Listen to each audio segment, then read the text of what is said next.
나는 그날 밤 둘째 며느리 미경이가 전화기 너머로 누군가와 나누던 대화를 우연히 듣고 말았습니다.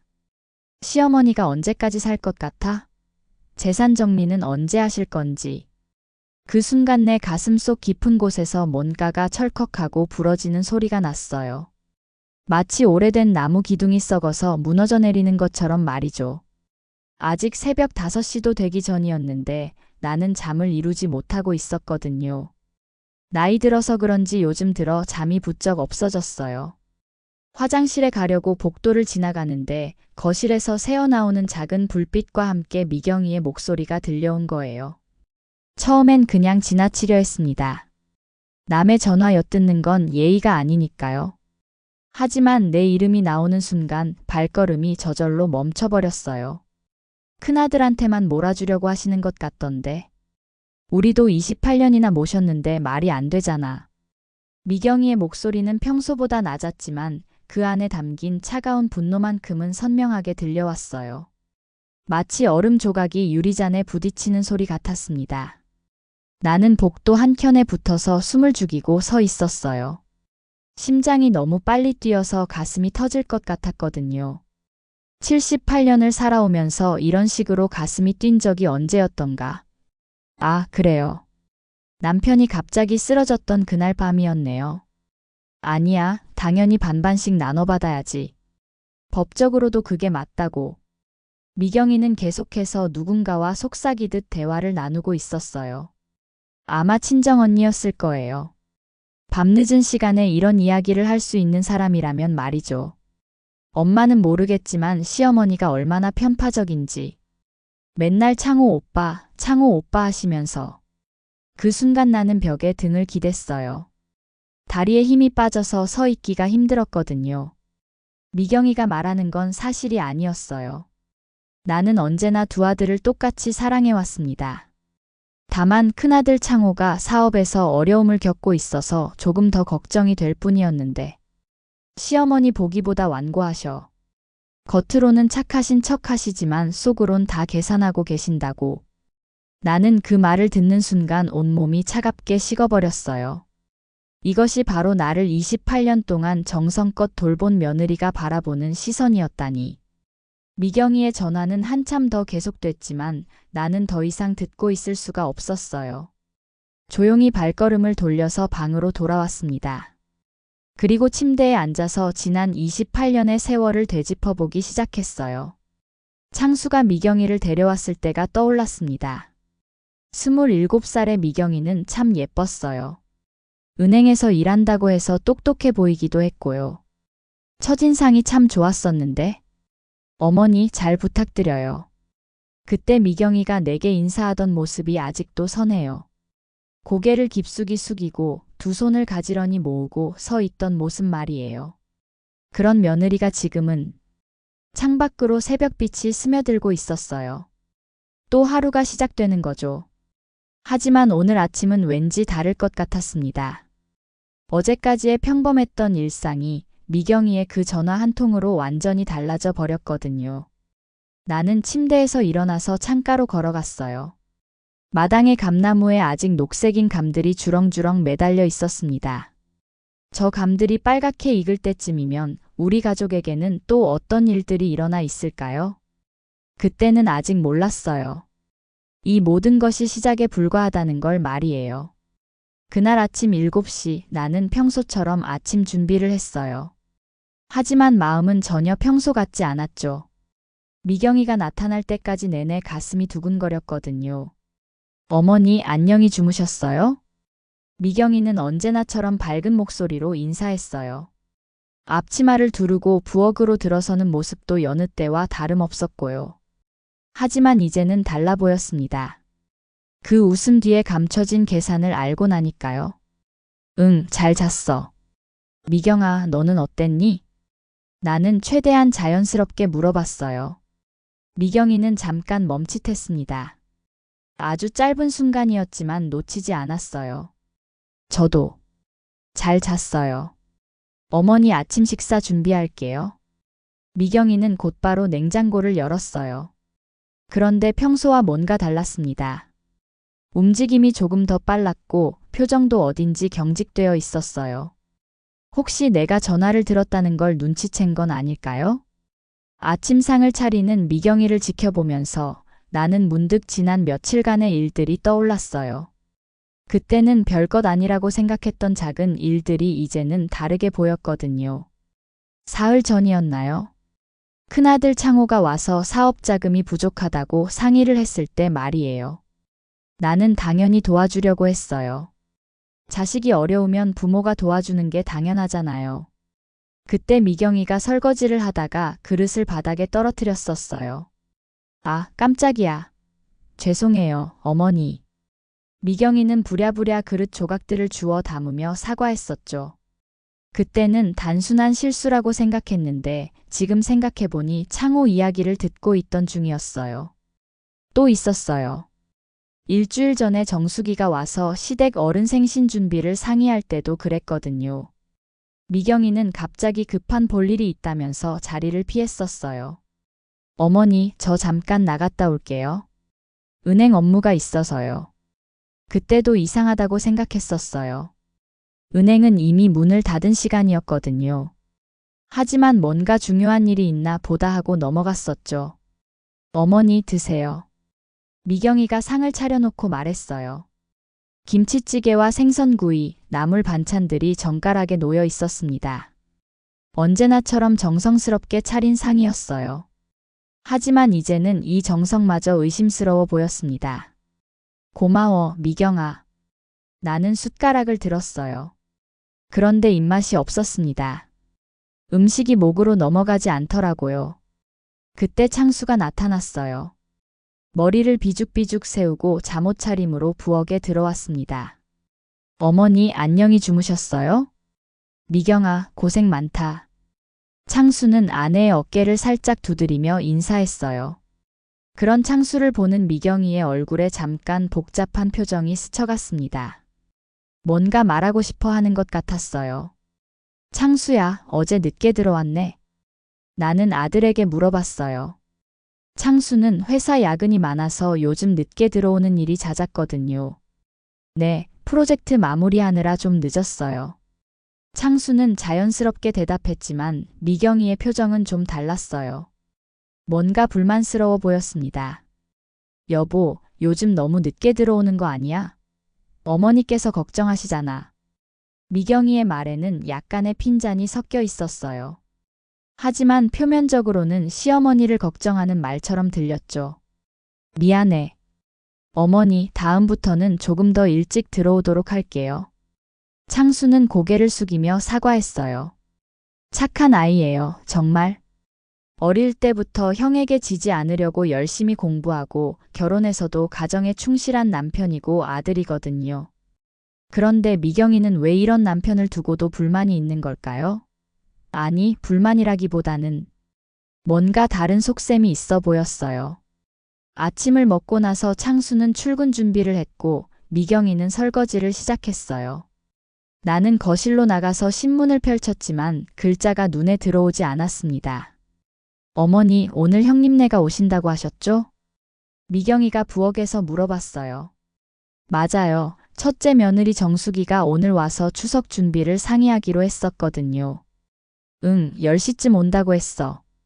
아, 그러시군요.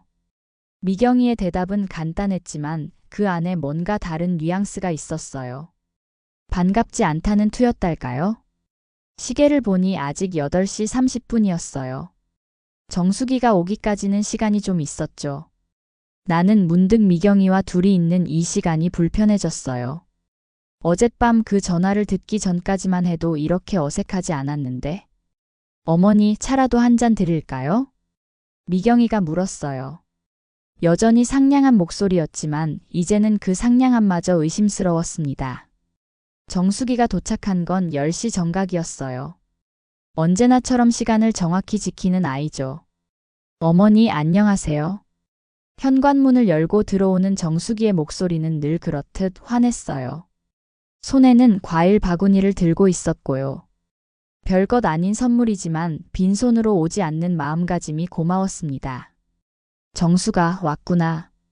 이런 거 안 사와도 되는데? 아이, 무슨 말씀이세요? 제철 배인데 드셔보세요.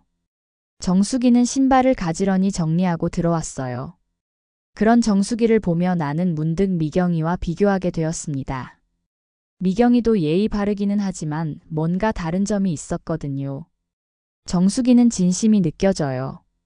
표정이든 행동이든 꾸며내는 것 같지 않았습니다. 반면 미경이는 어젯밤 일을 겪고 나니 모든 게 의심스러웠어요. 오셨어요? 미경이가 부엌에서 나와 정수기에게 인사했어요. 두 며느리가 마주 서 있는 모습을 보니 참 대조적이었습니다. 정수기는 소박한 회색 스웨터에 검은 바지 차림이었어요. 화장도 연하게 했고 머리도 단정하게 묶었죠. 반면 미경이는 브랜드 옷을 입고 있었고 화장도 꼼꼼히 했더라고요. 미경 씨, 오랜만이에요. 네, 언니도 안녕하세요. 두 사람의 인사는 정중했지만 어딘지 어색했어요. 원래부터 그렇게 친하지는 않았거든요. 성격도 다르고 살아온 환경도 달랐으니까요. 우리는 거실에 앉았어요. 정수기는 내 옆에, 미경이는 맞은편 소파에 앉았습니다. 어머니, 추석 준비는 어떻게 할까요? 정수기가 먼저 입을 열었어요. 이번 추석에는 창원의 아이들도 오고 친척들도 몇 분 오신다고 했었거든요. 글쎄, 올해는 좀 간소하게 하면 어떨까? 나는 솔직히 말했어요. 나이가 들어서 그런지 큰 행사 준비하는 게 부담스러워졌거든요. 아니에요, 어머니. 제가 다 준비할게요. 어머니께서는 그냥 편히 계세요. 정수기의 말에 나는 고마웠어요. 이런 게 바로 며느리의 마음이죠. 시어머니를 편하게 해드리려는 그 마음 말이에요. 그런데 미경이의 표정이 좀 이상했어요. 뭔가 불만스러운 듯한 표정이었거든요. 언니, 혼자 하기 힘들 텐데 제가 도와드릴게요. 미경이가 말했어요. 듣기에는 친절한 제안 같았지만 왜인지 억지스러워 보였습니다. 고마워요, 미경씨. 그럼 역할 분담을 해볼까요? 정수기는 늘 그렇듯 실용적으로 접근했어요. 그리고 메모지를 꺼내서 할 일들을 적기 시작했죠. 제사상 차리는 건 제가 할게요. 미경 씨는 손님 접대용 음식 준비해 주시면 어떨까요? 네, 그럴게요. 미경이는 대답했지만 표정이 썩 좋지 않았어요. 왜 그럴까요? 제사상 차리는 게 더 중요한 일이라고 생각하는 건 아닐까요? 그리고 청소는 우리 같이 하고 아이들 간식 준비는. 정수기가 계속 계획을 세우는 동안 나는 미경이의 표정을 유심히 지켜봤어요. 미경이는 간간히 고개를 끄덕였지만 눈빛은 별로 따뜻하지 않았거든요. 어머니께서는 정말 편히 계세요. 저희가 다 알아서 할 테니까요. 정수기가 내 손을 잡으며 말했어요. 그 손이 참 따뜻했습니다. 정말 진심에서 우러나온 말 같았어요. 고맙다, 정수가. 너희들 때문에 나는 참 편해. 내가 말하자 정수기는 환하게 웃었어요. 하지만 미경이는 그렇지 않았습니다. 뭔가 씁쓸한 표정을 짓더라고요. 참 어머니. 창호가 요즘 일이 좀 힘들다고 하던데. 괜찮으세요? 정수기가 조심스럽게 물었어요. 남편 걱정을 하는 아내의 마음이 그대로 느껴졌죠. 응, 알고 있어. 좀 어렵긴 한 것 같더라. 나는 솔직하게 대답했어요. 창호가 사업 자금 때문에 고생하고 있다는 걸 모르는 사람은 없었거든요. 제가 뭔가 도울 수 있는 일이 있으면. 괜찮다, 정수가. 네가 충분히 도와주고 있어. 정수기는 시댁 일로 창호가 힘들어할 때마다 함께 고민해주고 집안일도 묵묵히 도맡아 했어요. 정말 고마운 며느리죠. 그런데 이 대화를 듣고 있던 미경이의 표정이 확실히 어두워졌어요. 입술을 꽉 다물고 있었거든요. 사업이라는 게 원래 그런 거죠. 때로는 잘 되고 때로는 어려워지고. 미경이가 말했어요. 그런데 그 말에는 동정심이 별로 없었어요. 오히려 남일 같은 톤이었죠. 맞아요. 하지만 가족이 함께 이겨나가면 되죠. 정수기의 대답은 달랐어요. 진짜 가족 같은 마음이 느껴졌거든요. 나는 그 순간 깨달았어요. 이게 바로 두 며느리의 차이점이구나. 정숙이는 우리 가족의 어려움을 자신의 일처럼 여기는데 미경이는 글쎄요, 어떤 마음인지 모르겠더라고요. 대화는 1시간 정도 더 계속됐어요. 정숙이는 추석 준비에 대해 구체적으로 계획을 세우고 내 건강도 세심하게 물어봤죠. 반면 미경이는 대부분의 시간 동안 조용히 있었어요. 정숙이가 돌아간 후 미경이와 둘만 남게 됐어요. 그때 미경이가 말했습니다. 어머니, 추석 준비 많이 힘드시죠? 아니야, 정숙이가 다 해준다니까 괜찮아. 그래도 언니 혼자 하기에는 양이 많을 텐데요. 미경이의 말에는 뭔가 다른 의도가 있어 보였어요. 정숙이를 걱정하는 게 아니라 다른 뜻이 있는 것 같았거든요. 그날 저녁 창호가 찾아왔어요. 요즘 들어 자주 오는 편이에요. 사업이 어려워서 그런지 집에 있는 것보다 친정. 아니, 친정이 아니라 시집이죠. 우리 집에 와 있는 걸 더 편해하는 것 같았어요. 어머니 안녕하세요. 창호는 언제나 그렇듯 정중하게 인사했어요. 58살이 되었지만 아직도 내 앞에서는 어린아이 같았거든요. 창호야, 왔구나. 저녁은 먹었니? 네, 먹고 왔어요. 하지만 표정을 보니 뭔가 마음에 걸리는 일이 있어 보였어요. 이마에 주름이 깊게 패여 있었고 평소보다 말수도 적었거든요. 미경이가 차를 내왔어요. 창호에게 건네는 모습을 보니 뭔가 어색했습니다. 평소 같으면 오빠 고생 많으세요 하면서 따뜻하게 대했을 텐데 오늘은 그냥 차만 놓고 가더라고요. 창호야, 무슨 일 있니? 얼굴이 안 좋아 보이는데? 나는 큰아들의 표정이 너무 걱정됐어요. 어릴 때부터 창호는 속을 잘 털어놓지 않는 성격이었거든요. 뭔가 고민이 있어도 혼자 끙끙 앓다가 나중에야 말하곤 했죠. 아니에요, 어머니. 그냥 좀 피곤해서 그래요. 창호는 차를 한 모금 마시고 말했어요. 하지만 피곤한 게 아니라는 걸 나는 알 수 있었어요. 이 아이의 어머니니까요. 그때 갑자기 옛날 생각이 났어요. 창호가 중학생이었을 때 일이었어요. 성적이 떨어져서 속상해하던 날, 그때도 지금처럼 피곤해서 그래요 라고 말했었거든요. 창호야, 엄마한테는 솔직하게 말해도 돼. 뭐가 그렇게 고민이니?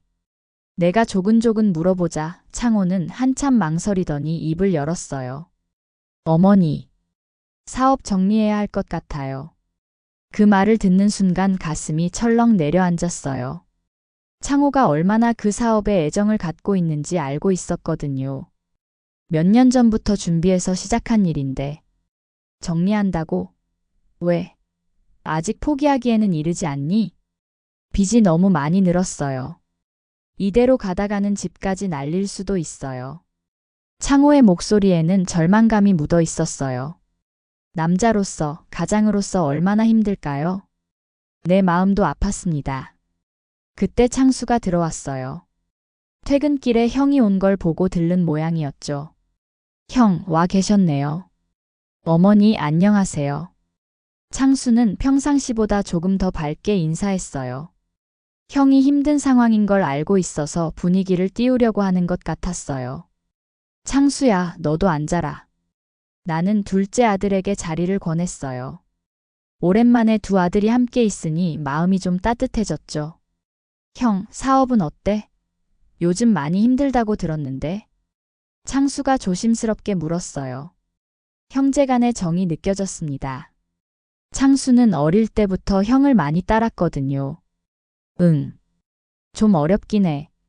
창호는 간단하게 대답했지만 창수는 더 자세히 알고 싶어 하는 것 같았어요. 내가 도울 수 있는 일이 있으면 언제든 말해줘. 창수의 말에 창호는 고개를 저었어요. 고마워, 창수야. 하지만 네가 도울 수 있는 규모가 아니야. 그 말을 들으며 나는 가슴이 아팠어요. 형제가 서로 도우려고 하는 마음은 고맙지만 현실의 벽이 너무 높았거든요. 그때 미경이가 부엌에서 나왔어요. 과일을 깎아서 가져왔는데 표정이 좀 이상했어요. 아까부터 우리 대화를 듣고 있었던 것 같았거든요. 오빠, 과일 드세요. 미경이가 창호에게 건넸어요. 하지만 목소리에 따뜻함이 없었어요. 의례적인 느낌이었죠. 고마워, 미경아. 창호는 고맙다고 했지만 미경이는 금세 자리를 떴어요. 뭔가 더 있고 싶지 않다는 듯이 말이에요. 어머니, 형 일로 너무 걱정하지 마세요. 창수가 내 손을 잡으며 말했어요. 이 아이는 참 착해요. 형 걱정도 하고 어머니 걱정도 하고. 걱정이 안 될 수가 있니? 너희 둘 다 내 자식인데. 나는 솔직하게 말했어요. 창호도 걱정되고 창수도 걱정되고. 이게 바로 어머니 마음이죠. 어머니 말이 맞아요.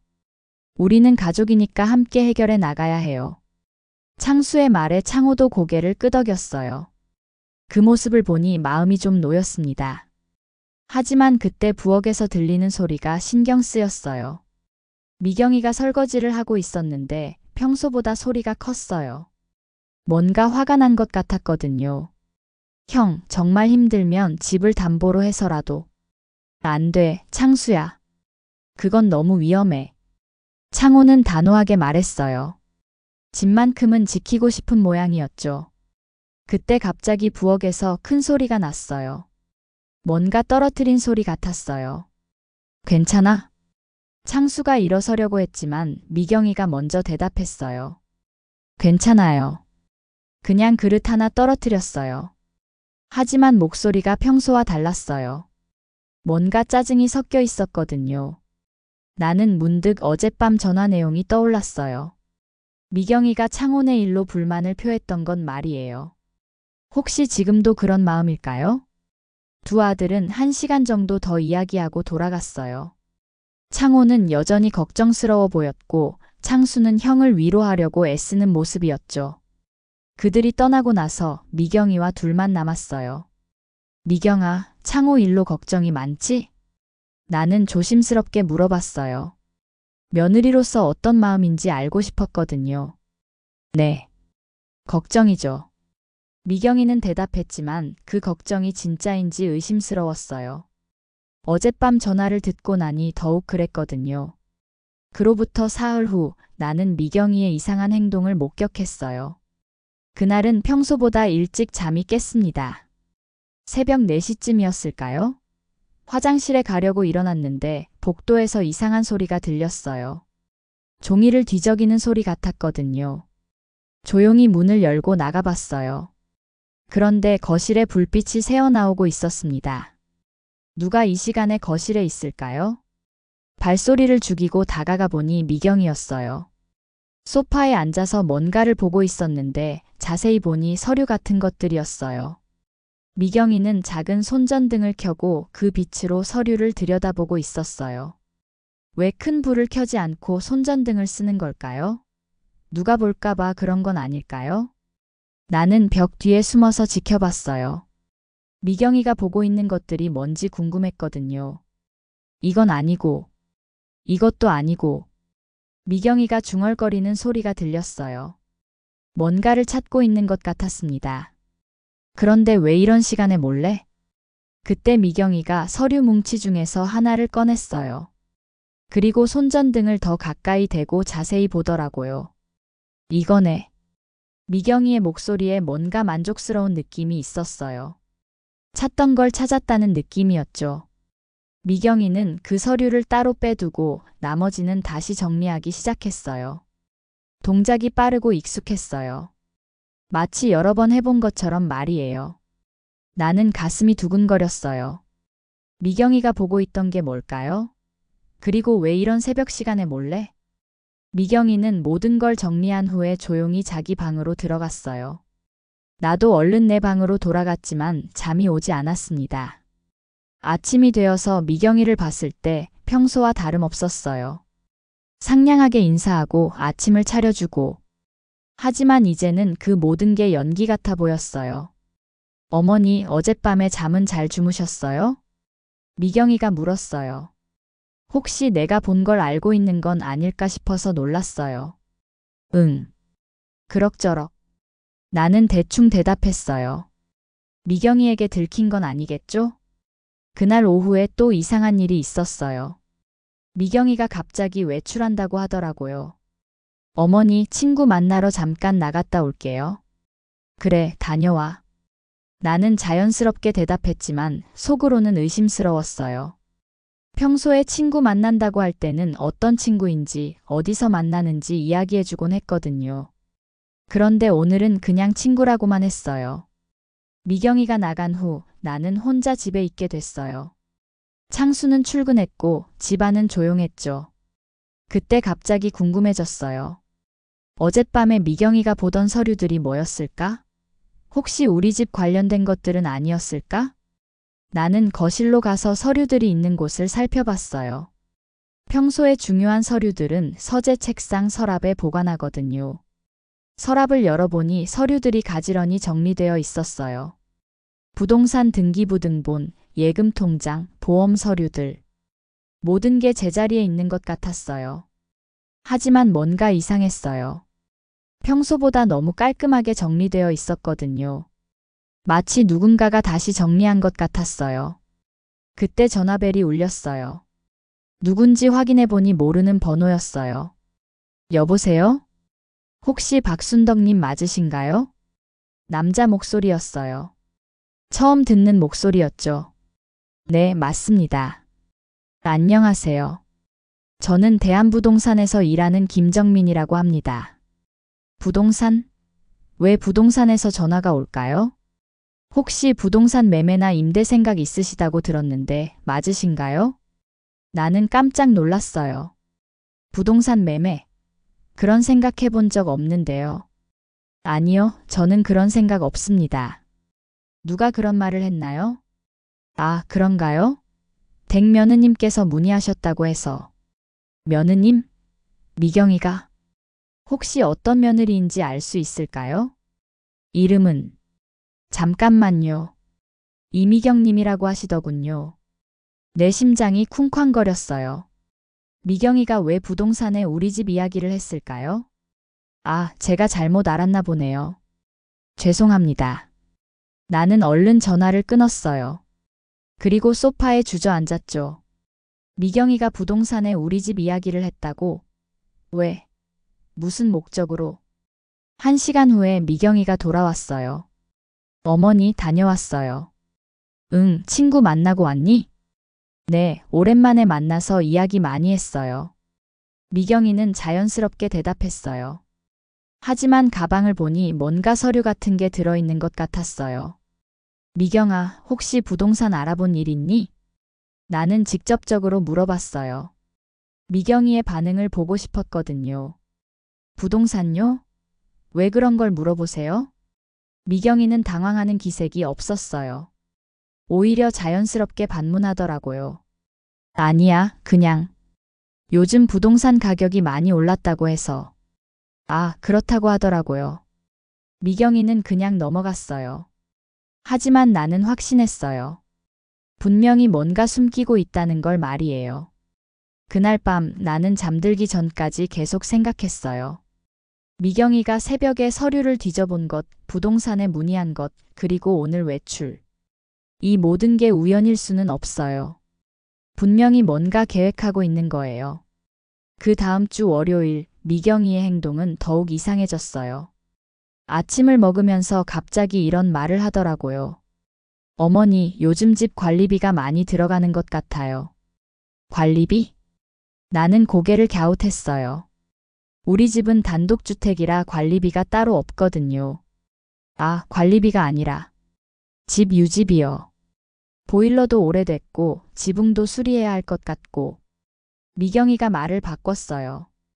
하지만 왜 갑자기 이런 이야기를 할까요? 글쎄, 그런가? 아직 쓸만한 것 같은데? 어머니께서 보시기에는 그렇지만 실제로는 많이 낡았어요. 전문가가 봐야 할 것 같아요. 미경이는 계속해서 집의 문제점들을 지적했어요.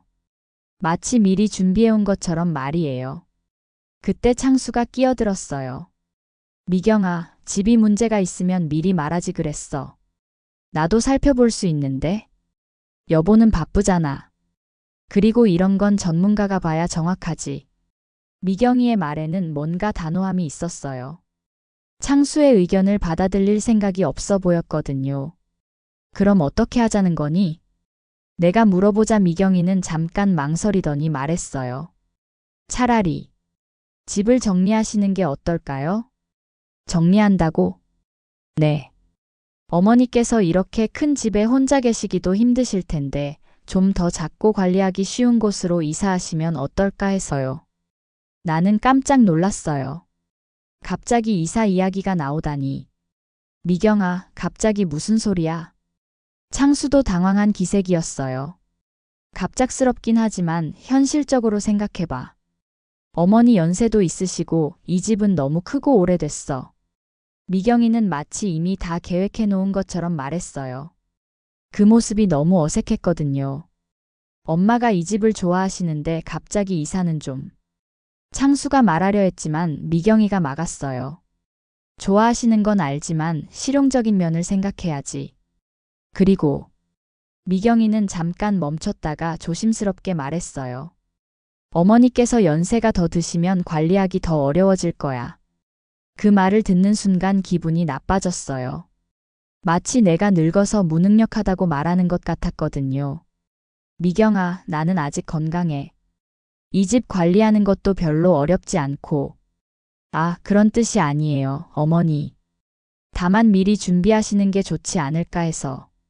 미경이는 변명하듯 말했지만 이미 내 기분은 상해 있었어요. 그날 오후 정수기가 찾아왔어요. 추석 준비 관련해서 또 상의할 일이 있다고 했거든요. 어머니, 오늘 좀 우울해 보이세요. 무슨 일 있으세요? 정수기는 역시 세심했어요. 내 표정만 봐도 알 수 있었거든요. 아니야, 그냥 좀 피곤해서. 정말 괜찮으세요? 뭔가 걱정거리가 있어 보이는데. 정수기가 계속 물어보자 나는 결국 아침에 있었던 일을 털어놓았어요. 미경이가 갑자기 이사 이야기를 하더라고. 집이 너무 크고 관리하기 어렵다면서. 정수기의 표정이 어두워졌어요. 갑자기요? 특별한 이유라도 있나요? 잘 모르겠어. 집이 오래됐다고 하는데 나는 아직 괜찮다고 생각하는데 말이야. 어머니, 이 집은 추억이 많은 곳이잖아요. 아버님과 함께 사셨던 곳이고 창호와 창수도 여기서 자랐고. 정숙이 말이 맞았어요. 이 집은 단순한 건물이 아니었거든요. 우리 가족의 모든 추억이 담긴 곳이었어요. 맞아. 그래서 더 이상하지. 미경이가 왜 갑자기 그런 이야기를 하는지. 혹시 다른 이유가 있는 건 아닐까요? 정수기가 조심스럽게 말했어요. 무슨 뜻인지 알 것 같았어요. 너도 뭔가 느꼈니? 사실 미경 씨가 요즘 좀 이상해 보였어요. 지난번에 왔을 때도 그렇고 정수기도 뭔가 눈치챈 게 있었나 봐요. 어떻게 이상했는데? 말로 표현하기는 어렵지만 뭔가 계산하고 있는 것 같았어요. 특히 창호 이야기가 나올 때마다 표정이 달라지더라고요. 나는 고개를 끄덕였어요. 정수기의 관찰력이 예리했어요. 나도 요즘 그런 생각이 들어. 뭔가 숨기고 있는 것 같다는 생각이. 어머니 조심하세요. 뭔가 이상하면 주변에 상의하시고. 정수기의 말에 나는 마음이 좀 놓였어요. 적어도 내 편에서 생각해주는 사람이 있다는 게 다행이었거든요. 그날 저녁 창호가 또 찾아왔어요. 요즘 자주 오는데 오늘은 표정이 더 어두웠어요.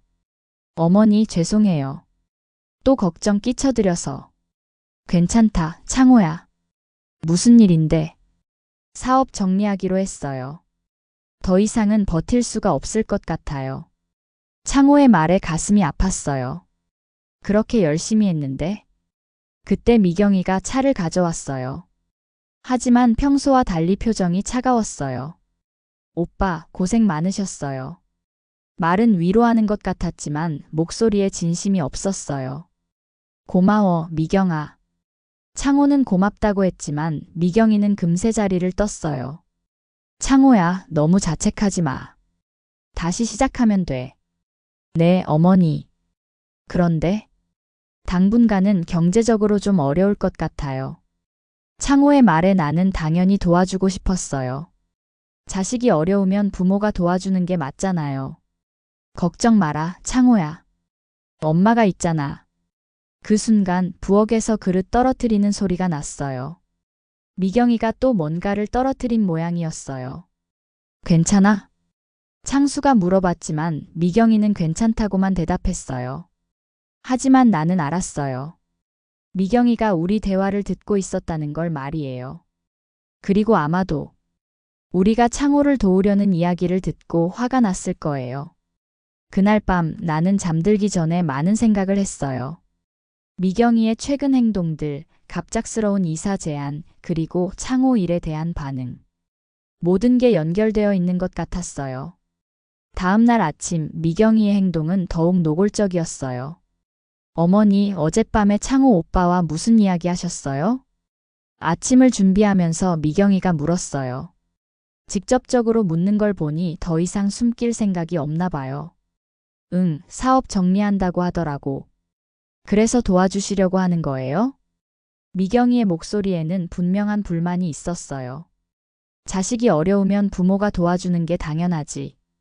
하지만 어머니, 한계라는 게 있지 않을까요? 미경이가 말을 멈추고 나를 쳐다봤어요. 그 눈빛이 예전과는 완전히 달랐어요. 무슨 뜻이니?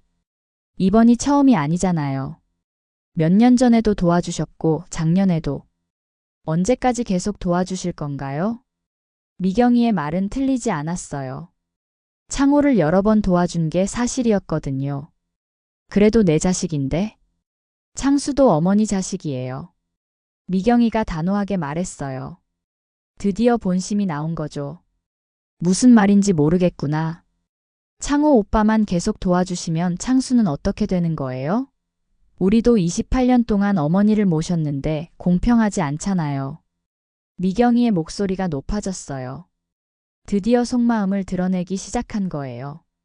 미경아, 지금 뭐 하는 거니? 사실을 말하는 거예요. 어머니께서는 항상 창호 오빠 편만 드시잖아요. 그런 적 없어. 나는 두 아들을 똑같이요?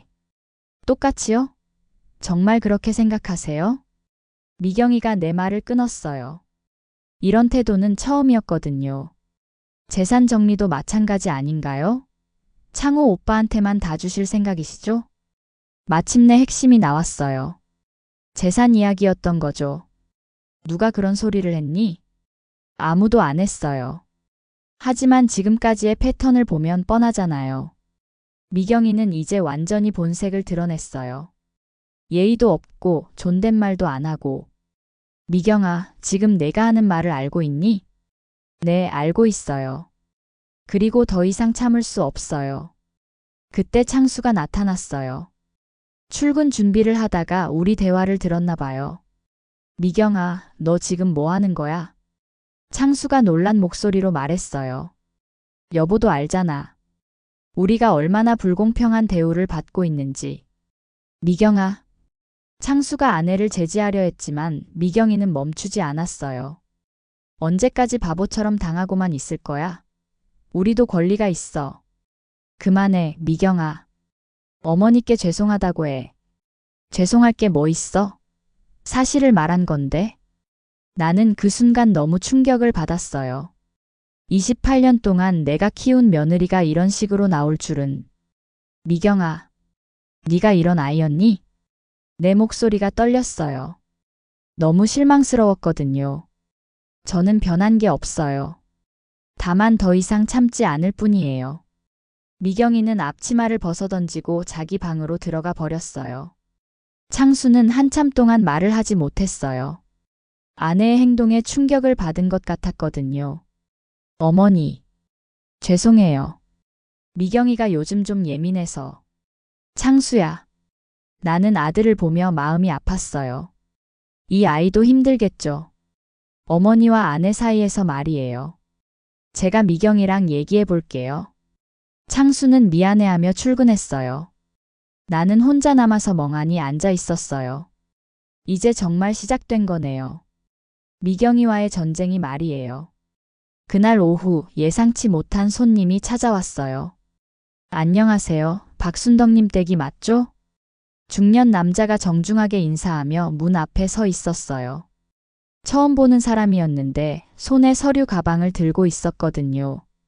네, 맞습니다. 누구시죠? 저는 한국감정원에서 나온 김철수 과장입니다. 감정원? 왜 갑자기 감정원에서 사람이 올까요? 댁에서 부동산 감정 신청을 하셨다고 해서 왔는데요. 나는 깜짝 놀랐어요. 감정 신청? 그런 걸 한 적이 없는데요. 죄송하지만 저는 그런 신청 한 적이 없는데요. 아, 그러시군요. 신청자 명의를 다시 확인해 보겠습니다. 김 과장이라는 사람이 서류를 뒤적거렸어요. 신청자가 이미경님으로 되어 있는데 혹시 며느님이신가요? 또 미경이었어요. 내 등골이 서늘해졌어요. 그런데 신청 사유가 조금 특이합니다. 상속세 절약을 위한 사전 증여 목적이라고 되어 있네요. 상속세? 사전 증여? 나는 아직 살아있는데 왜 벌써 상속 이야기가 나오는 거죠? 혹시 댁 며느님과 상의하신 적 있으신가요? 아니요, 전혀요. 나는 단호하게 대답했어요. 미경이가 내 허락도 없이 이런 일을 진행했다니. 그럼 일단 오늘은 돌아가겠습니다. 신청자와 다시 상의해 보시고 연락 주세요. 김 과장이 돌아간 후 나는 온몸에 힘이 빠졌어요. 소파에 앉아서 머리를 감쌌죠. 미경이가 내 허락도 없이 집 감정을 신청했다는 건 이미 구체적인 계획을 세우고 있다는 뜻이었어요. 1시간 후 미경이가 외출해서 돌아왔어요. 어머니 다녀왔어요. 여전히 태연한 목소리였어요. 마치 아침에 그런 일이 없었던 것처럼 말이에요. 미경아, 너 감정원에 집 감정 신청했지?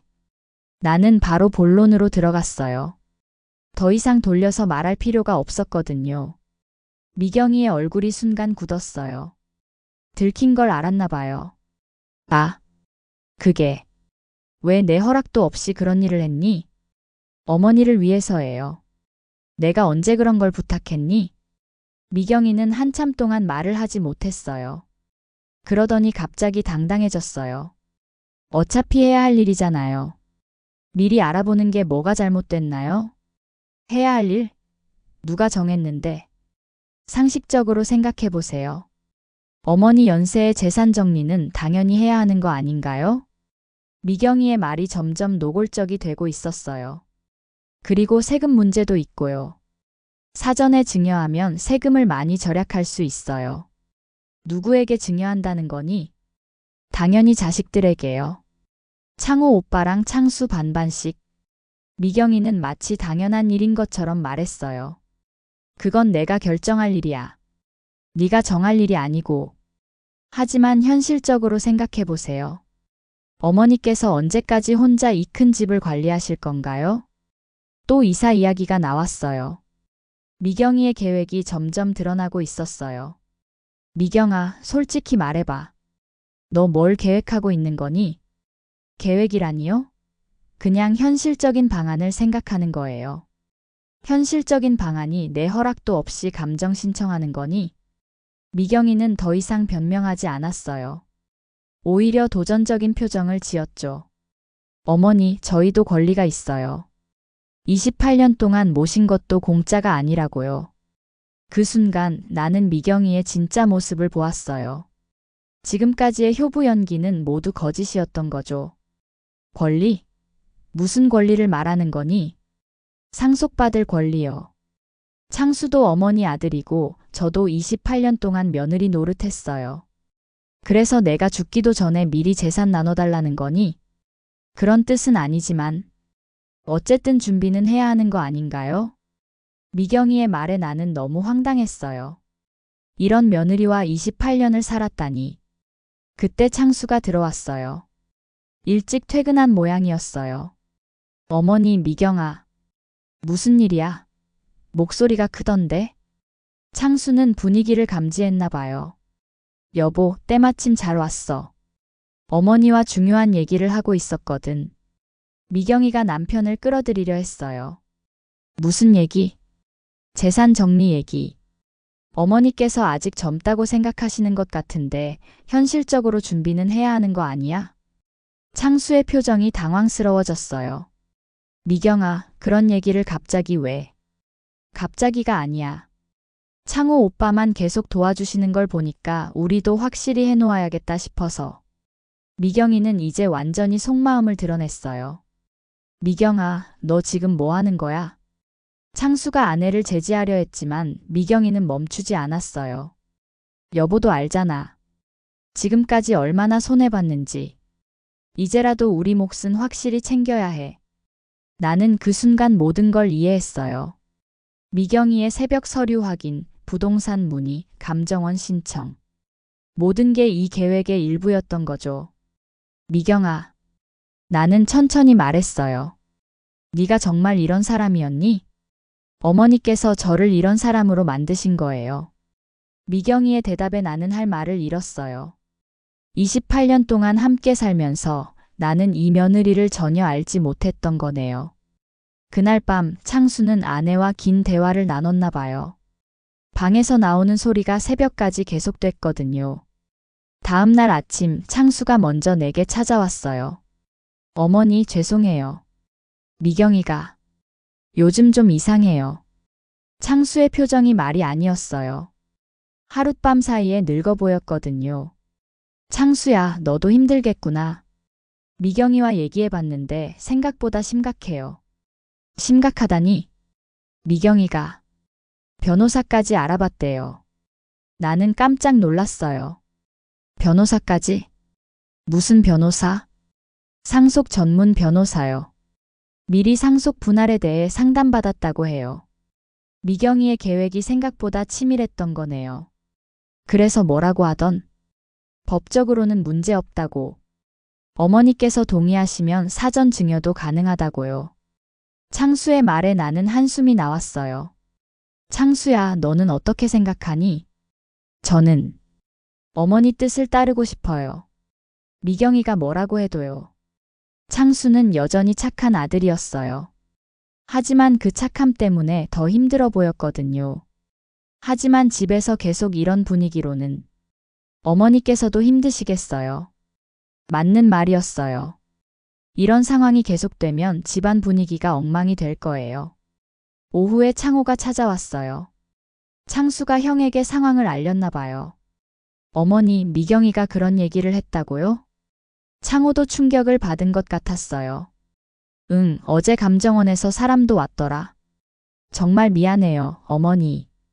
저 때문에 이런 일이. 창호가 자책하고 있었어요. 아니야, 창호야. 내 잘못이 아니야. 하지만 제가 돈 문제로 어머니께 도움을 청하지 않았다면. 그런 소리 하지 마. 자식이 어려우면 부모가 도와주는 게 당연하다니까. 그때 미경이가 나타났어요. 창호를 보는 눈빛이 차갑더라고요. 오빠 오셨네요. 인사는 했지만 평소와는 완전히 달랐어요. 미경아, 어제 무슨 일이 있었는지 들었어. 네가 정말 그런 얘기를 했니? 창호가 직접 물어봤어요. 네, 그런 얘기했어요. 뭔가 잘못됐나요? 미경이는 당당했어요. 부끄러워하거나 미안해하는 기색이 전혀 없었거든요. 미경아, 어머니께서 살아계시는데 벌써 상속 얘기를 하는 게 맞니? 언제 하자는 거예요? 어머니께서 돌아가시고 나서요? 미경이의 말에 우리 모두 할 말을 잃었어요. 그때는 이미 늦어요. 세금도 많이 나오고 복잡해져요. 그래도 오빠는 좋으시겠어요. 지금까지 계속 도움받으셨으니까. 미경이가 창호를 노려보며 말했어요. 미경아, 그건 좀. 창호가 당황했지만 미경이는 계속했어요. 사실이잖아요. 몇 년 전에도 3천만 원, 작년에도 5천만 원, 이번에도 또. 미경이가 구체적인 금액까지 대며 따지기 시작했어요. 우리는 뭐예요? 28년 동안 어머니 모시면서 한 번도 도움 청한 적 없는데. 미경아, 그만해. 창수가 소리쳤어요. 하지만 미경이는 멈추지 않았어요. 그만하라고. 언제까지 바보처럼 당하고만 있어야 해? 네가 지금 하는 행동이 옳다고 생각해? 옳고 그름의 문제가 아니야. 생존의 문제라고. 미경이의 목소리가 높아졌어요. 완전히 흥분한 상태였거든요. 우리도 노후 준비해야 하고 아이들 교육비도 들어가는데 언제까지 손 놓고 있어야 해? 미경아, 나는 미경이를 말렸지만 그녀는 멈추지 않았어요. 어머니, 저도 이 집의 일원이에요. 28년 동안 며느리 역할 충실히 했고요. 이제는 제 권리를 주장할 때가 된 거 아닌가요? 그 순간 나는 깨달았어요. 미경이에게 우리 집은 가정이 아니라 투자처였던 거예요. 28년 동안의 며느리 생활은 나중에 회수할 투자였던 거죠. 미경아, 집에서 나가. 내가 말했어요. 더 이상 참을 수 없었거든요. 어머니. 창수가 놀란 목소리로 말했어요. 나가. 당장 짐 싸서 나가. 나는 단호하게 말했어요. 미경이의 얼굴이 순간 창백해졌어요. 설마 내가 이렇게 나올 줄은 몰랐나 봐요. 어머니, 진정하세요. 창호가 중재하려 했지만 나는 이미 마음을 정했어요. 진정은 무슨. 이런 며느리와는 더 이상 같은 집에서 살 수 없어. 어머니, 너무 심하시는 거 아니에요? 미경이가 말했지만 나는 돌아서 버렸어요. 더 이상 그 얼굴을 보고 싶지 않았거든요. 그날 밤은 집안이 완전히 난장판이었어요. 창수는 어머니와 아내 사이에서 어찌할 바를 모르고 있었고 미경이는 자기 방에 들어가서 문을 잠갔어요. 나는 거실에 혼자 앉아 있었어요. 가슴이 답답하고 머리가 지끈거렸거든요. 이런 일이 우리 집에서 일어날 줄은 꿈에도 몰랐어요. 다음 날 아침 미경이가 큰 캐리어를 끌고 나왔어요. 어머니, 저 나가겠어요. 미경이는 담담하게 말했어요. 어제의 흥분은 가라앉았지만 여전히 차가운 표정이었어요. 미경아. 창수가 아내를 말렸지만 미경이는 고개를 저었어요. 여보, 어머니께서 나가라고 하셨잖아. 그건 화가 나서 하신 말씀이고.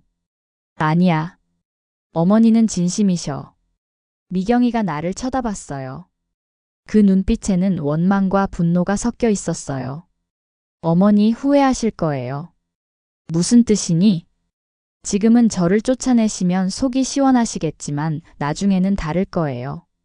미경이의 말에 나는 불안했어요. 뭔가 위협적인 느낌이 들었거든요. 나중에 혼자 계시게 되면 그때 생각나실 거예요. 저를 쫓아낸 걸 후회하시게 될 거라고요. 미경아, 그런 소리 하지 마. 창수가 아내를 제지했지만 미경이는 계속했어요. 그리고 재산 문제는 끝나지 않았어요. 법적으로 저희에게도 권리가 있으니까요. 미경아. 창수가 소리쳤지만 미경이는 이미 현관으로 향하고 있었어요. 창수야, 나는 친정에 있을 테니까 생각해봐. 어머니 편에 설 건지 아내 편에 설 건지. 그 말을 남기고 미경이는 집을 나갔어요. 창수는 한참 동안 현관에 서 있었어요. 아내를 따라가야 할지 어머니 곁에 있어야 할지 몰라서 그런 것 같았어요. 창수야. 내가 부르자 창수가 돌아봤어요. 눈이 빨갛게 충혈되어 있었어요. 어머니, 죄송해요. 제가 미경이를 제대로 못 가르쳐서. 아니야, 창수야. 내 잘못이 아니야. 하지만 그 애는 원래 그런 마음이었던 거야. 우리가 몰랐을 뿐이지. 창수는 소파에 주저앉았어요. 완전히 지쳐 보였어요. 어머니, 저는 어떻게 해야 해요? 내 마음대로 해. 엄마는 이해할 테니까. 나는 진심으로 말했어요. 창수도 힘들 텐데 내가 더 부담을 주고 싶지 않았거든요. 아내니까 따라가야 하는 건지. 하지만 미경이가 어머니께 한 일을 생각하면 창수는 정말 고민이 많아 보였어요. 그때 정수기가 찾아왔어요. 아마 창호에게서 소식을 들었나 봐요. 어머니, 괜찮으세요? 정수기는 내 얼굴을 보자마자 걱정스러운 표정을 지었어요. 응, 괜찮아. 하지만 괜찮지 않았어요. 마음이 너무 아팠거든요. 미경 씨가 정말 그런 말을 했다고요? 응. 듣고 싶지 않은 말들을 많이 했지. 정수기는 고개를 저었어요. 어떻게 시어머니께 그런 말씀을 드릴 수 있죠? 그래도 이제 끝났으니까 다행이야. 나는 담담하게 말했지만 속으로는 마음이 편하지 않았어요. 어머니, 혹시 미경 씨가 정말 법적으로 문제를 일으킬까봐 걱정되세요? 정수기가 조심스럽게 물어봤어요. 글쎄, 그렇게 될까? 요즘 그런 일들이 많다고 해요. 며느리가 시어머니를 상대로 소송하는 경우도 있고, 정수기의 말에 나는 더 불안해졌어요. 그래도 창수가 있으니까. 창수는 지금 어떻게 하고 있어요? 아직 결정 못한 것 같아. 그때 창수가 다가왔어요. 어머니, 정숙 누나. 창수는 정수기를 보고 조금 부끄러워하는 것 같았어요. 창수야, 힘들지? 정수기가 다정하게 물어봤어요. 네. 어떻게 해야 할지 모르겠어요. 일단은 어머니 곁에 있어. 나중에 천천히 생각해도 돼. 정수기의 조언에 창수는 고개를 끄덕였어요. 하지만 나는 알고 있었어요. 이건 끝이 아니라 시작이라는 걸 말이에요. 미경이는 분명히 다른 수를 쓸 거예요. 미경이가 집을 나간 지 일주일이 지났을 때 충격적인 전화가 걸려왔어요. 어머님, 안녕하세요. 저는 법무법인 정의에서 일하는 변호사 최민수라고 합니다.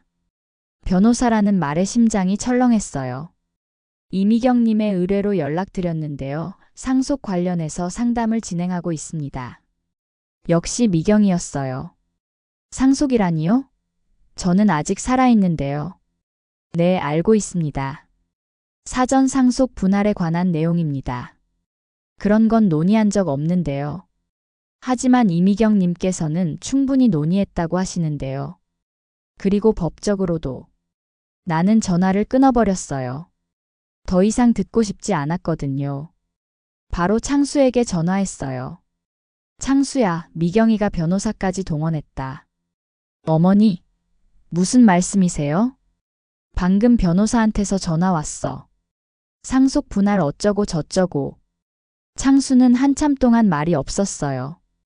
창수야? 어머니. 죄송해요. 왜 사과해? 사실 미경이가 저한테도 압박하고 있어요. 압박? 이혼하자고 해요. 제가 어머니 편을 든다면 나는 충격을 받았어요. 이혼까지? 창수야. 어머니 어떻게 해야 할까요? 정말 모르겠어요. 창수의 목소리가 떨리고 있었어요. 그날 저녁 창호가 급하게 찾아왔어요. 표정이 심각했어요. 어머니, 큰일 났어요. 무슨 일이니? 미경이가 우리 집 주변에서 소문을 퍼뜨리고 있어요. 소문? 어머니께서 치매 기미가 있다고. 그래서 재산 관리를 제대로 못 하신다고. 나는 어이가 없었어요. 치매라니? 그리고 제가 어머니를 이용해서 돈을 뜯어낸다고도 하고요. 창호의 말에 나는 화가 치밀어 올랐어요. 어떻게 그런 거짓말을. 동네 사람들이 다 알게 됐어요. 미용실에서도 그 얘기가 나오고 마트에서도. 나는 너무 분했어요. 거짓말로 내 명예를 훼손하다니. 그리고 또 하나 더. 창호가 망설이더니 말했어요. 미경이가 창수한테 최후 통첩을 했어요. 어머니 편을 들면 정말 이혼하겠다고. 그래서 창수는 고민하고 있어요. 아직 답을 안 줬는데. 그때 현관문이 열렸어요. 창수가 들어오는 소리였어요. 어머니, 형. 창수는 우리를 보고 멈칫했어요. 뭔가 결정한 것 같은 표정이었어요. 창수야, 어떻게 할 거니? 내가 직접 물어봤어요. 창수는 한참 동안 말을 하지 못했어요. 그러더니 고개를 숙였어요. 어머니. 죄송해요. 그 순간 나는 알았어요. 창수가 어떤 선택을 했는지 말이에요. 미경이와 함께 살기로 했어요. 창수야. 하지만 어머니를 버리는 건 아니에요. 계속 찾아뵙고 도와드릴 거예요. 창수는 변명처럼 말했지만 결국 아내를 택한 거였어요. 그리고 미경이 말이 법적 문제는 조용히 처리하겠다고 해요. 어머니께서 합의해 주시면. 합의? 재산을 반반씩 나누어 주시면 더 이상 문제 삼지 않겠다고. 나는 말문이 막혔어요. 결국 돈 이야기였던 거네요. 창수야, 너 정말 그렇게 생각하니? 어머니, 저도 어쩔 수 없어요. 미경이가 정말 이혼하겠다고. 창수의 말에 나는 깊은 실망감을 느꼈어요. 알겠다, 창수야. 내 선택을 존중할게. 어머니, 가보렴. 미경이가 기다리고 있을 테니까. 창수는 더 이상 할 말이 없었나 봐요. 고개를 숙이고 나갔어요. 창호는 한참 동안 말이 없었어요. 동생의 선택에 충격을 받은 것 같았어요. 어머니 너무 상심하지 마세요. 괜찮다, 창호야. 어차피 예상했던 일이야. 하지만 마음은 괜찮지 않았어요. 둘째 아들마저 잃은 기분이었거든요. 그로부터 며칠 후 더 충격적인 사실을 알게 됐어요. 정수기가 찾아와서 조심스럽게 말했어요. 어머니, 제가 알아본 게 있는데. 미경 씨가 이런 일을 계획한 게 꽤 오래된 것 같아요. 오래됐다고? 네. 미경 씨가 몇 년 전부터 상속 관련 세미나에 다녔다고 해요. 그리고 부동산 투자 공부도 하고. 나는 소름이 돋았어요.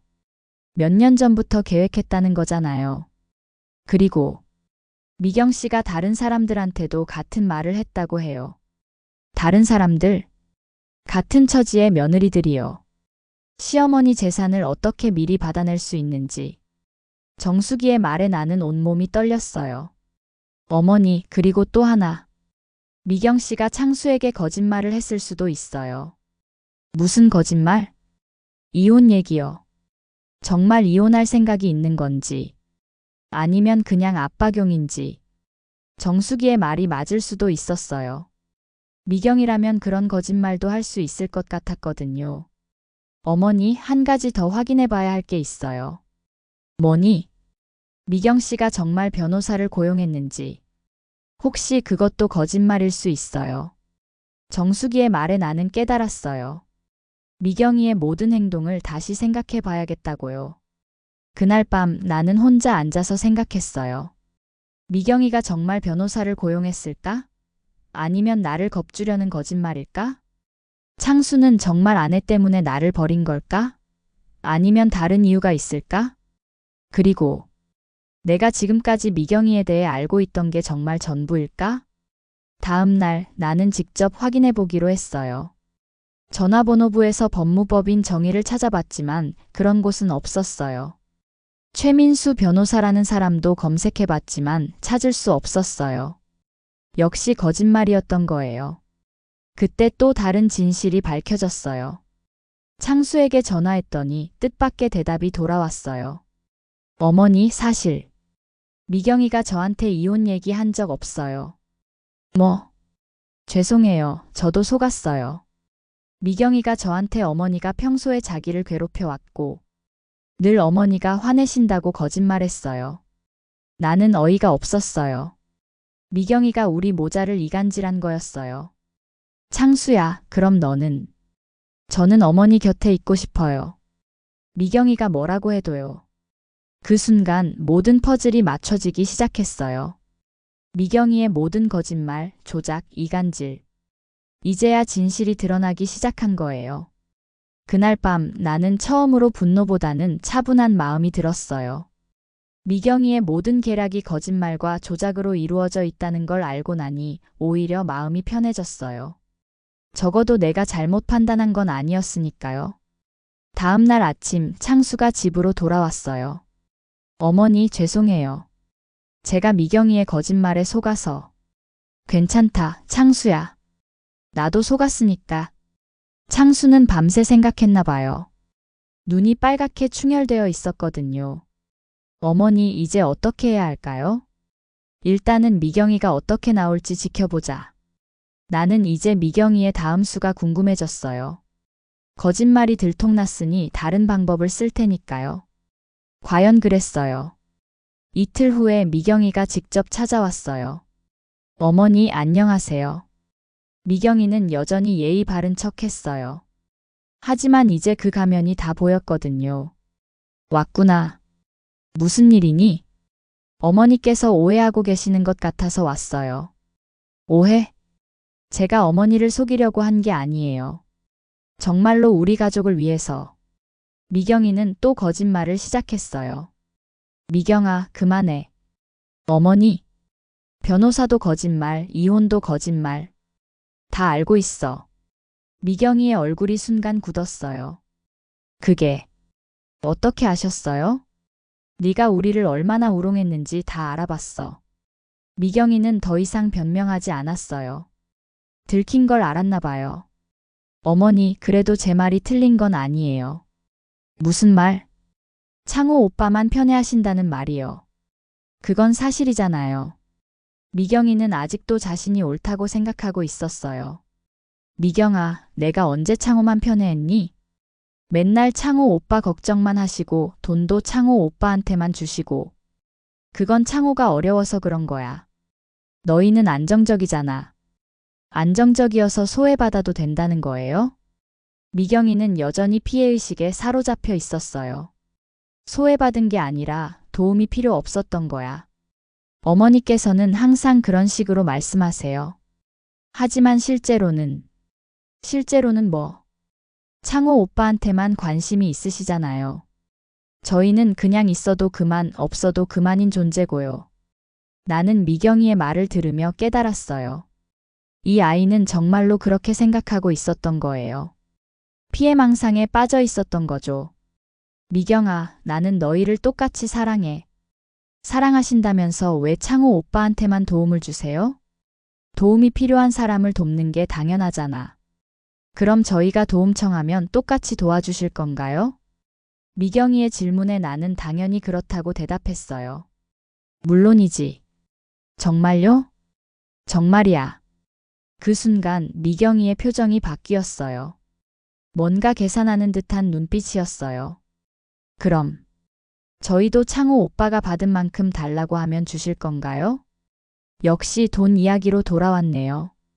미경아, 그게 중요한 게 아니야. 그럼 뭐가 중요한데요? 가족이 서로 사랑하고 이해하는 게 중요하지. 사랑이요? 이해요? 미경이가 코웃음을 쳤어요. 어머니, 세상은 그렇게 아름답지 않아요. 결국은 돈이에요. 미경아, 28년 동안 며느리 노릇한 것도 결국 이 순간을 위해서였어요. 미경이가 드디어 본심을 드러냈어요. 처음부터 그런 마음이었니? 아니요. 처음에는 정말 좋은 며느리가 되려고 했어요. 하지만 시간이 갈수록 불공평하다는 생각이 들더라고요. 왜 저희만 손해를 봐야 하는지. 나는 미경이를 보며 안타까웠어요.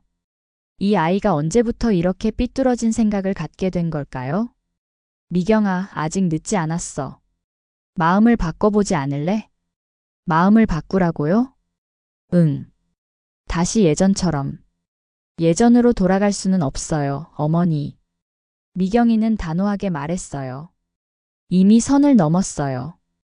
이제 끝까지 가야 해요. 그 말을 듣는 순간 나는 미경이를 완전히 포기했어요. 이미 되돌릴 수 없는 선을 넘은 거였으니까요. 미경이가 돌아간 후 나는 오랫동안 혼자 앉아 있었어요. 지난 28년을 되돌아보니 참 많은 일이 있었네요. 미경이가 우리 집에 처음 왔을 때 정말 예쁘고 착한 아이라고 생각했었는데 언제부터 변한 걸까요? 아니면 원래 그런 마음이었는데 내가 몰랐던 걸까요? 창수가 다가와서 내 옆에 앉았어요. 어머니, 괜찮으세요? 응, 괜찮다. 미경이와 대화는 어땠어요? 글쎄, 이미 마음을 정한 것 같더라. 창수는 고개를 숙였어요. 아내에 대한 실망감이 클 거예요. 창수야, 너는 어떻게 할 거니? 저는 어머니와 함께 있고 싶어요. 미경이와는 좀 더 이야기해봐야 할 것 같아요. 창수도 고민이 많아 보였어요. 당연하죠. 28년을 함께 산 아내인데. 그때 창호가 찾아왔어요. 정수기도 함께였어요. 어머니, 어떻게 되었어요? 별거 없어. 미경이도 자기 할 말은 다 했고. 그래서 결론도 뭐도 없어. 각자 갈 길 가는 거지. 나는 담담하게 말했어요. 이제 더 이상 감정적으로 대응하고 싶지 않았거든요. 어머니, 혹시 미경 씨가 정말로 법적 문제를 일으킬까요? 정수기가 걱정스럽게 물어봤어요. 글쎄, 그럴 수도 있지. 하지만 두렵지는 않아. 어머니, 내가 잘못한 게 없으니까. 두 아들을 다르게 대한 적도 없고 미경이를 소외시킨 적도 없어. 나는 정말로 그렇게 생각했어요. 오히려 미경이가 스스로 소외감을 만들어낸 거야. 피해망상 같은 것들 말이지. 창호가 고개를 끄덕였어요. 맞아요, 어머니. 저희도 어머니께서 편애하신다고 생각해 본 적 없어요. 고마워, 창호야. 그날 저녁 우리는 오랜만에 가족들끼리 모여서 저녁을 먹었어요. 창호, 정숙이, 창수. 미경이만 없을 뿐 다른 건 예전과 같았어요. 아니, 오히려 더 편안했어요. 미경이의 시선을 의식하지 않아도 되니까요. 어머니, 이제 좀 편하시죠? 정숙이가 물어봤어요. 응, 훨씬 편해. 정말 편했어요. 미경이가 언제 무슨 말을 할까, 무슨 행동을 할까 눈치 볼 필요가 없으니까요. 그동안 우리가 미경이 때문에 많이 조심했었네요. 창호가 말했어요. 조심했다고? 네. 미경이가 있을 때는 형제끼리도 편하게 얘기 못했잖아요. 혹시 질투할까봐. 창호의 말이 맞았어요. 우리 모두 미경이를 의식하고 살았던 거네요. 이제는 그런 걱정 안 해도 되겠네. 네, 어머니. 저녁을 먹고 나서 창수가 조심스럽게 말했어요. 어머니, 제가 미경이와 이혼하게 되면 괜찮으실까요? 창수야, 내 인생이야. 네가 결정해. 하지만 어머니 때문에 이혼하는 것 같아서. 아니야. 어머니 때문이 아니라 미경이 때문이지. 나는 정확하게 말했어요. 미경이가 변했어. 아니면 원래 그런 아이였는데 우리가 몰랐거나? 어머니. 창수야, 너까지 불행해질 필요는 없어. 창수는 고개를 끄덕였어요. 많은 생각을 하는 것 같았어요. 그날 밤 나는 오랜만에 깊은 잠에 들었어요. 지난 몇 주 동안 계속 불안하고 초조했는데 드디어 마음이 편해진 거예요. 미경이와의 문제는 아직 끝나지 않았지만 적어도 진실은 다 드러났으니까요. 그리고 무엇보다 내가 혼자가 아니라는 걸 확인했어요. 창호도, 정숙이도, 창수도 모두 내 편에서 함께 해주고 있으니까요. 그로부터 며칠이 지나면서 나는 점차 평정을 찾아갔어요. 미경이 없는 집은 정말 조용하고 평화로웠어요. 더 이상 눈치 보며 살 필요가 없었거든요.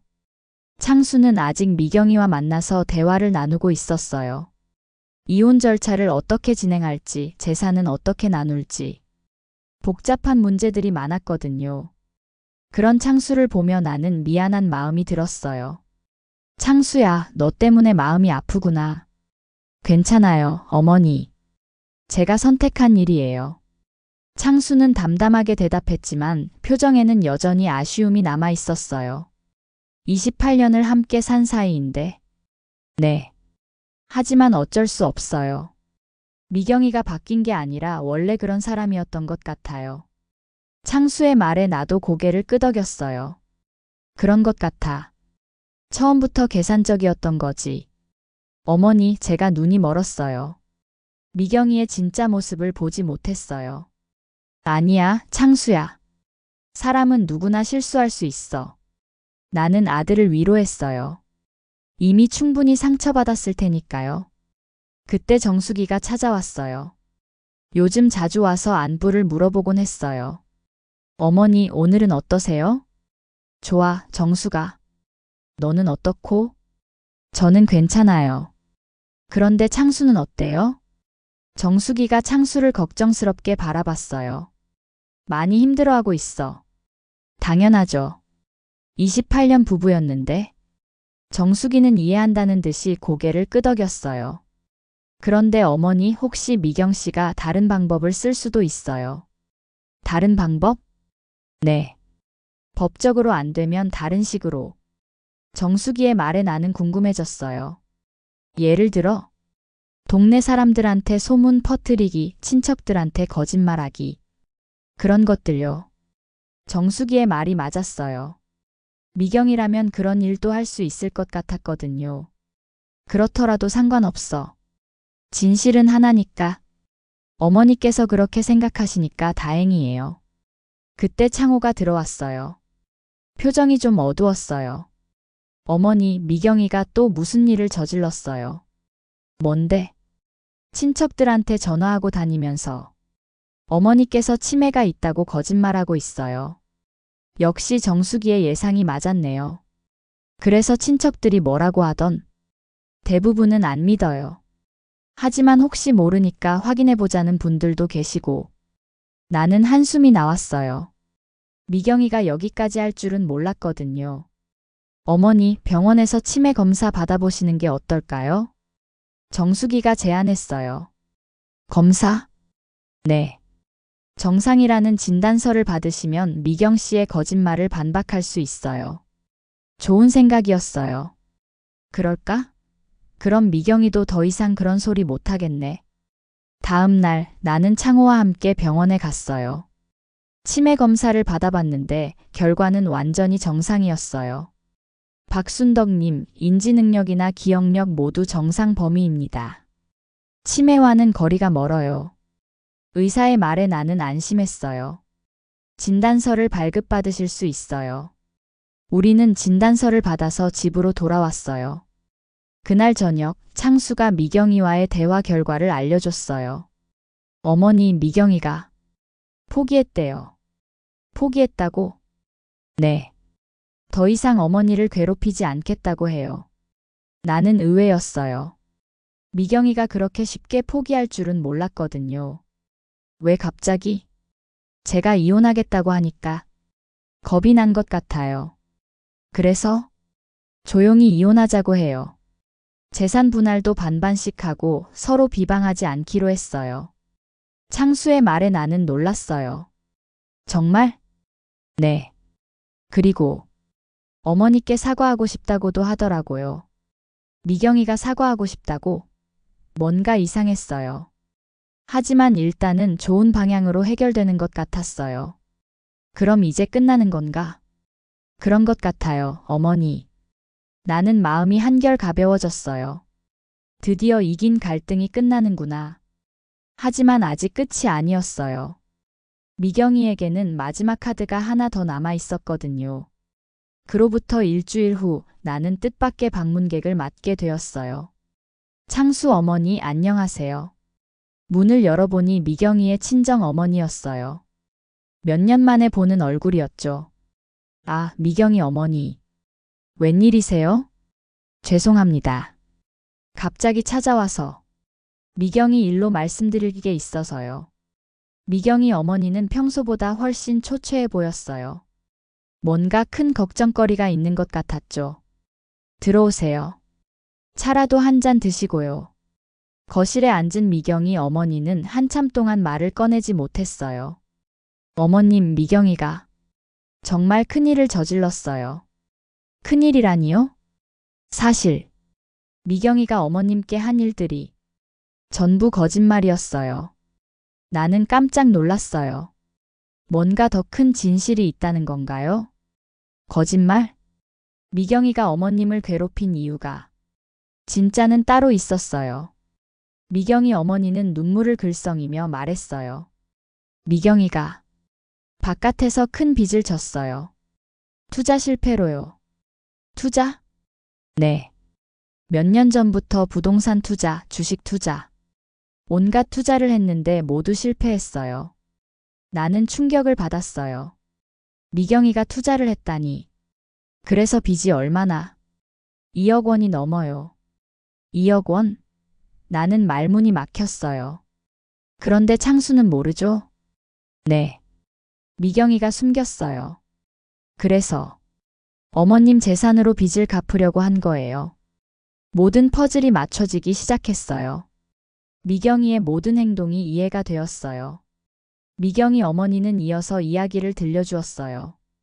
그 남자가 투자 사기꾼이었는데 미경이가 완전히 속아서 모든 돈을 잃었어요. 그럼 창수는? 창수 모르게 몇 년 동안 계속됐어요. 그 남자가 돈을 빌려달라고 하니까 미경이가 온갖 방법으로 돈을 구해줬어요. 미경이 어머니는 계속해서 충격적인 이야기를 들려줬어요. 어머님께 재산 이야기를 한 것도 그 남자가 시킨 거예요. 네. 그 남자가 미경이한테 시어머니 돈을 빼내라고 부추겼어요. 나는 이해할 수 없었어요. 미경이가 그렇게까지 할 줄은. 어머님, 정말 죄송해요. 제가 미경이를 잘못 키웠어요. 미경이 어머니는 바닥에 머리를 조아렸어요. 그런데 왜 이제야 말씀해 주시는 거예요? 미경이가 저한테도 거짓말을 했어요. 창수와 이혼한다고, 어머님이 나쁘다고. 그래서 어제야 진실을 알았어요. 미경이가 그 남자한테 또 돈으로 협박받아서 자살을 시도했어요. 자살? 나는 깜짝 놀랐어요. 지금은 어떤가요? 병원에 있어요. 다행히 발견이 빨라서 생명에는 지장 없어요. 나는 복잡한 마음이 들었어요. 미경이를 미워했지만 자살까지 할 줄은. 그때서야 미경이가 모든 걸 털어놨어요. 투자 실패, 빚, 그리고 어머님께 한 일들까지. 그래서 지금 어떻게 하려고요? 어머님 부탁드려요. 미경이를 용서해 주세요. 미경이 어머니가 다시 고개를 숙였어요. 나는 한참 생각했어요. 미경이를 용서해야 할까요? 사실 미경이도 피해자였던 거네요. 그 사기꾼한테 속아서. 물론 잘못한 일들이 있지만 그 이유를 알고 나니 마음이 좀 달라졌어요. 창수는 알고 있나요? 아직 몰라요. 미경이가 말하기를 무서워해서. 그때 창수가 들어왔어요. 미경이 어머니를 보고 깜짝 놀라더라고요. 장모님? 어떻게 오셨어요? 창수야. 앉아봐. 할 말이 있어. 미경이 어머니는 창수에게도 모든 이야기를 했어요. 창수는 점점 얼굴이 창백해졌어요. 2억 원의 빚을? 창수야, 미안해. 장모님, 미경이는 지금 어디에 있어요? 병원에. 자살을 시도해서. 창수는 벌떡 일어났어요. 병원이 어디예요? 창수야, 진정해. 진정하라고요? 제 아내가 자살을 시도했는데. 창수는 미경이에게 실망했지만 여전히 걱정하고 있었어요. 서울대병원 정신과 병동이야. 창수는 급하게 나갔어요. 미경이를 보러 가는 거겠죠. 나는 미경이 어머니와 둘이 남게 됐어요. 어머님, 정말 죄송해요. 괜찮아요. 이제라도 진실을 알게 돼서 다행이에요. 미경이를 어떻게 하시겠어요? 나는 한참 생각했어요. 미경이가 나쁜 일을 많이 했지만 그렇게 절망적인 상황에 있었다니. 일단은 치료부터 받게 하세요. 그 다음에 생각해보죠. 나는 이제야 미경이를 이해할 수 있었어요. 돈에 쫓기고 거짓말에 거짓말을 더하다 보니 그렇게 된 거였어요. 창수가 미경이를 보러 병원에 간 후 나는 혼자 앉아서 많은 생각을 했어요. 미경이가 정말 그렇게 절망적인 상황에 있었다니. 투자 사기에 속아서 거액의 빚을 지고 그 남자에게 농락당하면서도 창수에게는 말하지 못하고 혼자서 모든 걸 감당하려다 보니 그런 극단적인 선택을 하게 된 거겠네요.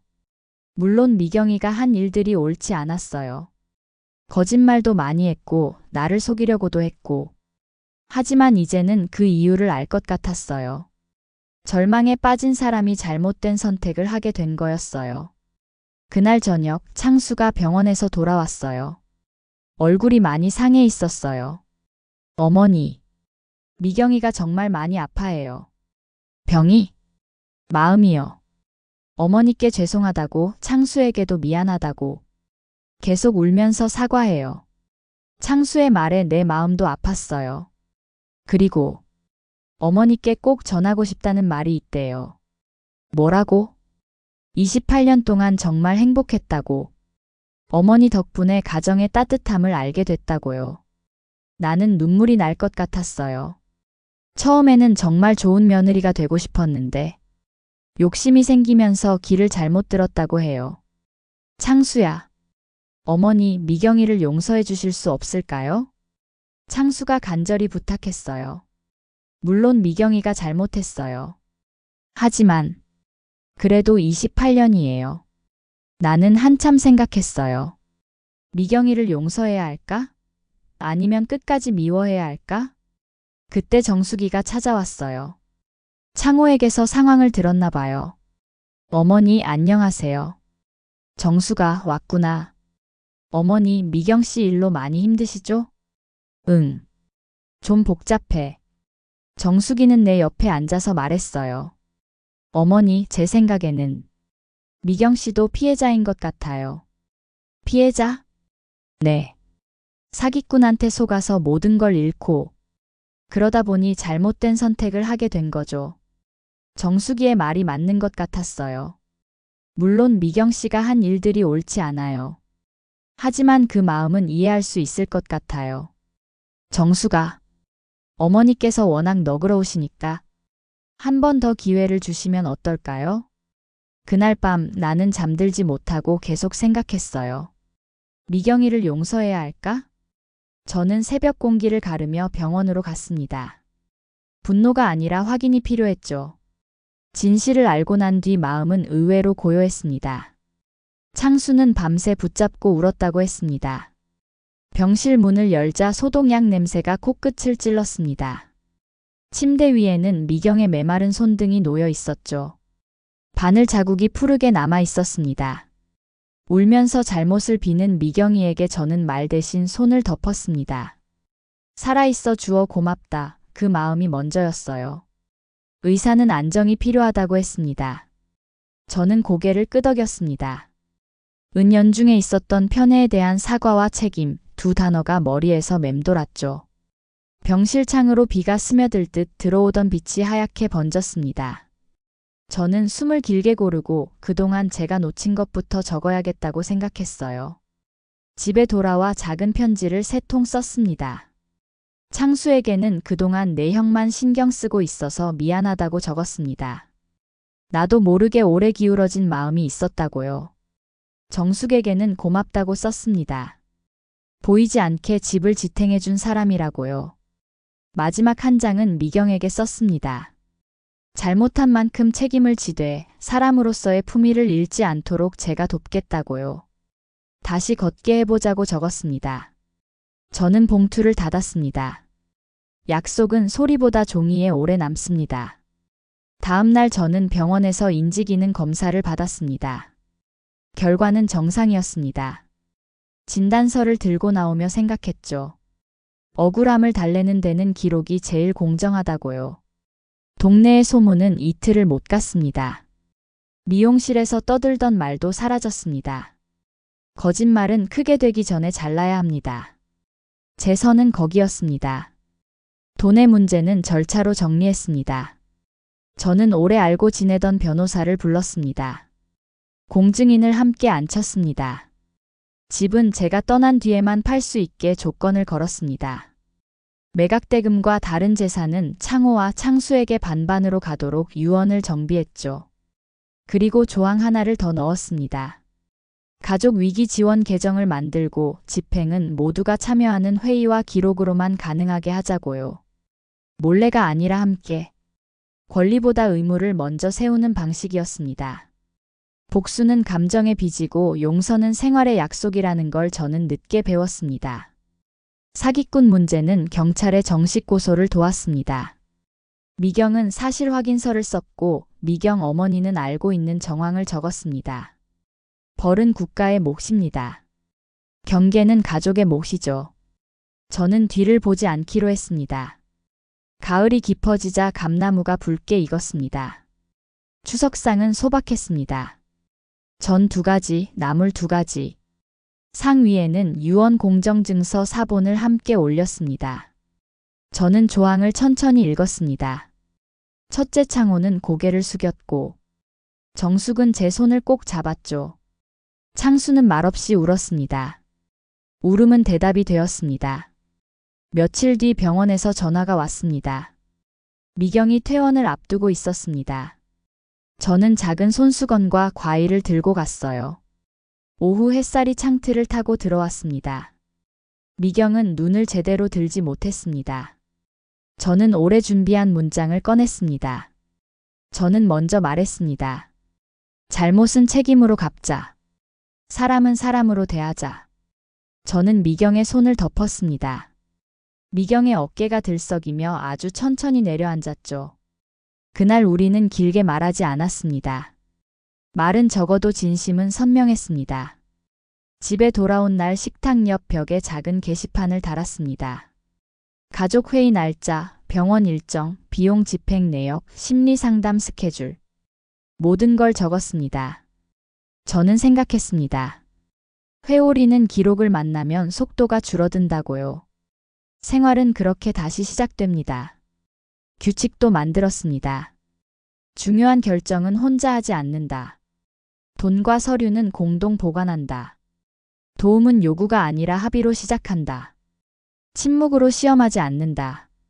저는 소리내어 읽었습니다. 그날 저녁 대화는 짧았습니다. 창수는 말했습니다. 어머니, 제가 미경과 상담을 계속해볼게요. 저는 답했습니다. 그래. 꾸준함이 약이 되지. 정숙이 말했습니다. 어머니, 그럼 병원 예약은 제가 맡을게요.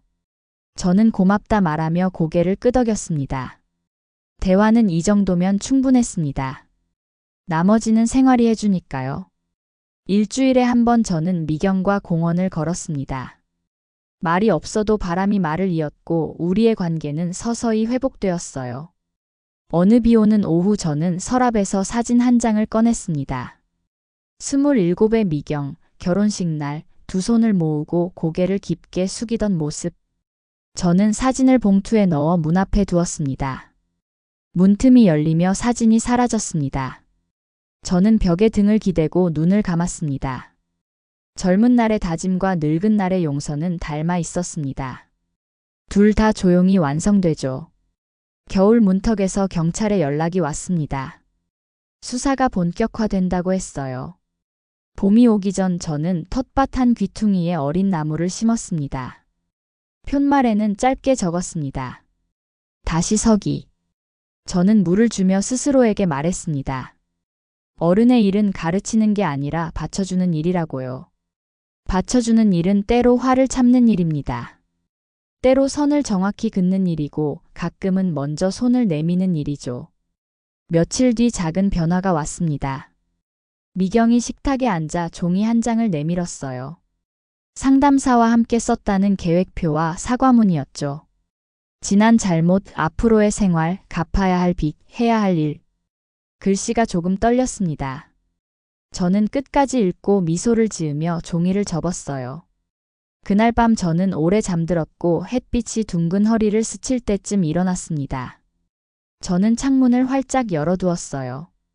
오늘의 빛을 오늘의 사람들과 나누려는 마음이었죠. 그리고 마음속으로 아주 조용히 덧붙였어요. 저는 오늘도 행복하게 살아갈 것입니다. 지금까지 사연을 들어주셔서 감사드리며 구독과 좋아요는 사연 제작에 큰 힘이 됩니다. 고맙습니다.